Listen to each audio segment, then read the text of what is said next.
ar! Está no ar, amiguinhos e amigolas que acompanham o canal Rádio de Pilha Driver. Mais um vídeo de história trazido pra vocês especialmente pelo Wrestling PT, Wrestlemaniacos e Fórum de Pro Wrestling. O tema do vídeo de hoje foi sugerido pelo Gui Otário, levado à votação no grupo do Facebook, e finalmente ficou determinado que hoje falaremos sobre o assassinato de Bruiser Brody. O vídeo é pesado, é tenso, é revoltante e todos os detalhes nós contaremos agora aqui no canal Rádio de Pilha Driver.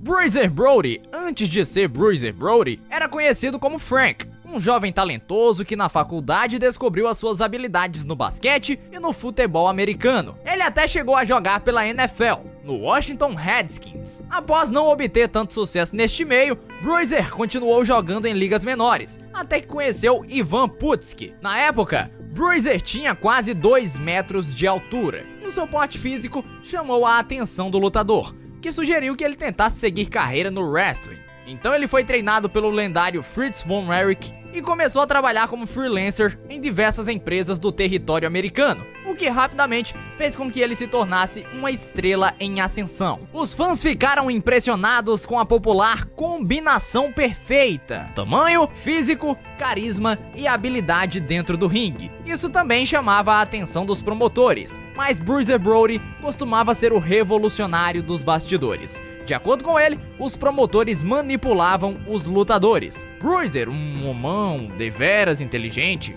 acreditava que o seu personagem doidão deveria ser protegido e não simplesmente andar perdendo ou mesmo vendendo golpes para qualquer um, o que inclusive gerou um infame incidente em janeiro de 1986, quando Bruiser não vendeu os golpes de Lex Luger em uma Steel Cage Match e gerou um baita clima ruim. Diante do no-sell de Bruiser, Lex simplesmente saiu da jaula e foi embora, encerrando a luta antes do tempo previsto. Até hoje, os motivos para isto são discutidos. Os casos vão desde falta de pagamentos da NWA na representação da Flórida, até o puro ego de Bruiser, que não aceitava perder para Lex. Existe muita controvérsia com relação ao temperamento de Bruiser. Existem várias versões de vários casos em que Bruiser Brody sequer aparecia nos shows e até mesmo fazia lutas ruins de propósito, só para provocar os promotores. Isso, talvez, em razão de ele não tolerar mentiras e joguinhos por parte deles. Após desenvolver seu personagem na Flórida, Vince McMahon pai contactou-o para trabalhar na WWF, onde receberia uma oportunidade pelo WWF Title, na época em posse de Bruno Sammartino. Ele perdeu e pouco depois seu push foi cancelado, mas foi em sua época da WWF que o começo da história deste vídeo aconteceu. Lá, Invader No. 1 estava prestes a receber um push e venceria Bruiser Brody em uma luta. Bruiser negou-se a perder quando a luta veio a acontecer e ainda praticou o seu famoso no-sell, o que irritou bastante ao lutador porto-riquenho. Pouco tempo depois, Bruiser envolveu-se em uma confusão com Vince McMahon e Gorilla Monsoon. Essa confusão foi a gota d'água para tornar-lhe um lutador não benquisto pelos promotores americanos. Após trabalhar um tempo na Nova Zelândia, seu treinador Fritz von Erich trouxe ele para trabalhar em seu território no Texas e construir uma lucrativa rivalidade entre os dois. Isso reestabeleceu a reputação de Bruiser,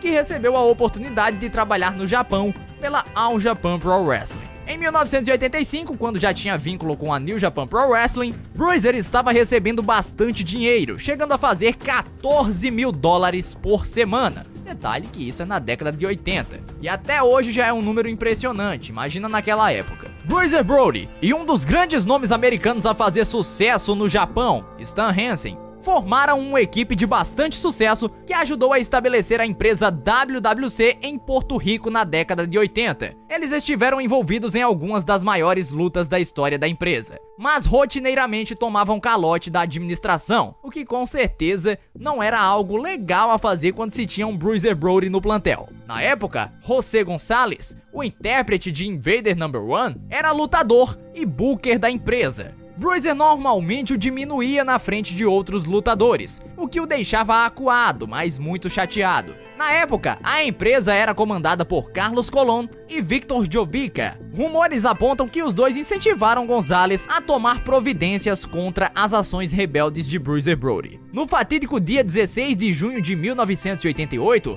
Bruiser Brody estava no vestiário dos Faces com vários outros lutadores americanos. Gonzalez então apareceu com uma toalha em mãos. Então convidou Bruiser para discutir algumas coisas no banheiro. E então, o que se ouviu foi uma discussão, seguida de um grito agoniado de dor. Tony Atlas e Carlos Colón correram para o local e encontraram Gonzalez com uma faca e Bruiser Brody caído ao chão sangrando. Carlos tratou de segurar Gonzalez, que ainda viria a cortar na faca o rabo de cavalo de Bruiser Brody. Brody reclamou que estava com muitas dores para Tony Atlas e poucos momentos depois pediu para Carlos Colón cuidar de seu filho, já prevendo a sua morte após o esfaqueamento. A faca acabou atingindo o pulmão de Bruiser. Gonzalez se retirou com a camisa suja de sangue e depois voltou com a camisa limpa, novinha.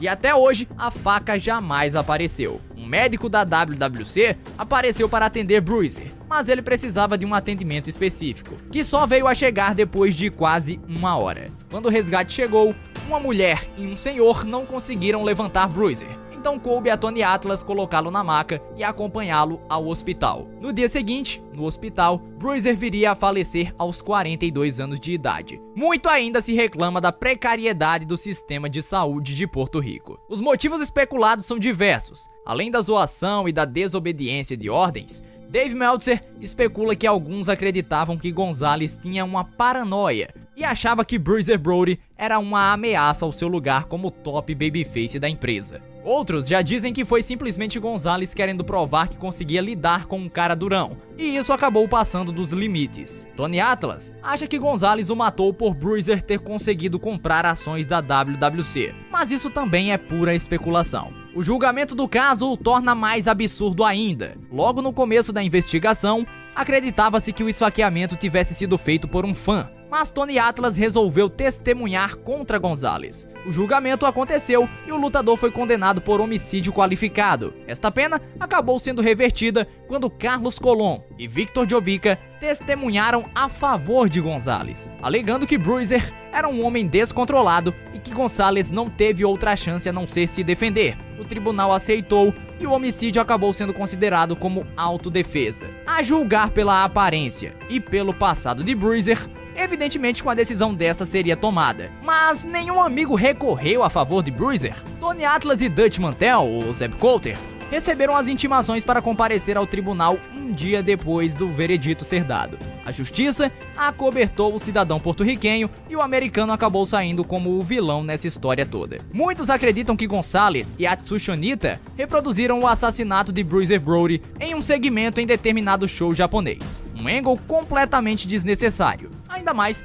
por conta do tamanho do nome Bruiser Brody no Japão. A propósito, até hoje, a reputação de Bruiser é reconhecida pelo mundo inteiro, e muito se especula até onde ele iria se continuasse a lutar. Talvez a WCW, talvez a WWF, mas o destino foi traiçoeiro, e a justiça foi ainda mais pela impunidade em um caso tão terrível. Muito bem, amiguinhos e amigolas, se vocês gostaram, deixe seu like, aproveite também para deixar a sua sugestão aqui embaixo, a gente tá sempre olhando, tá sempre colocando nas enquetes algumas opiniões, algumas sugestões do pessoal, então deixa aí sua sugestão nos comentários, mostra aí para os seus amigos, pede para eles irem nas nossas redes sociais que estão aqui na tela neste exato momento, e também inscreva-se no canal, sem esquecer de ativar o sininho para receber as notificações de quando pintar vídeo novo por aqui, toda quarta e todo domingo. Se não notificar, já fica avisado, beleza? Tchau, tchau, galera! Fui!